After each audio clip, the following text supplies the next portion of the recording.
তখন মা শুয়ে আছে এক ক্লিনিকে, বাচ্চা আছে আরেকখানে। এই যে কষ্টটা, এটা ওই পরিবার ছাড়া কেউ বুঝবে না, ওই মা ছাড়া এই কষ্টটা কেউ বুঝবে না। এরকম ঘটনা কিন্তু ঘটে।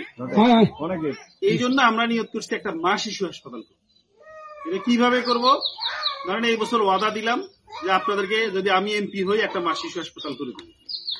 এখন পরের বার সরকার বাজেট দেয় নাই, পরের বছর আবার আপনাদের এখানে আসে উঠান বৈঠকে বলবো এইবার আমারে বানান, তাইলে পরে করা হবে। এই বছর তো সরকারের বাজেট নেই। ঘটনা তো এটাই ঘটে নাকি? আপনাদের ছোট ভাই আপনাদেরকে একটা কথা দিচ্ছি যে আমি এমপি যদি আল্লাহ হিসেবে কবুল করে, যদি বড় ধরনের দেশে দুর্যোগ না হয়, 1 বছর সরকারের পিছু ঘুরবো যে আমাদের মা বোনদের জন্য গোটা 13 থানায় একটা মা শিশু হাসপাতাল নেই, এই হাসপাতালের বাজেট আমাকে দেন। চেষ্টা করে যদি দেখি 1 বছরের মধ্যে সরকারের পিছে ঘুরে পাইলাম না, তাহলে পরে 6 মাস চেষ্টা করব বিভিন্ন বিদেশি সংস্থা এনজিওর কাছে। এরপরও যদি না পারি, তাহলে জামাত ইসলামের একটা অভ্যাস আছে পকেটে হাত দেওয়ার, এটা জানেন তো আপনারা। এই যে আমি নির্বাচন করতেছি, এই যে লিফলেট ছাপাইছে, এই টাকা কিন্তু আমি দিই নাই। এই আমাদের মায়েরা টাকা দিছে, আমাদের ভাইরা টাকা দিছে, কেউ মুষ্টি চাউল দিছে।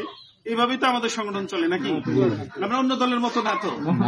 এই যে মায়েরা বোনেরা আছে, দেখেন যে আমি জানিও না, কিন্তু ওরা ঠিকই নির্বাচনের ফান্ডে টাকা জমা দিচ্ছে। এটাই হচ্ছে আমাদের ইসলামী আন্দোলনের ভালোবাসা।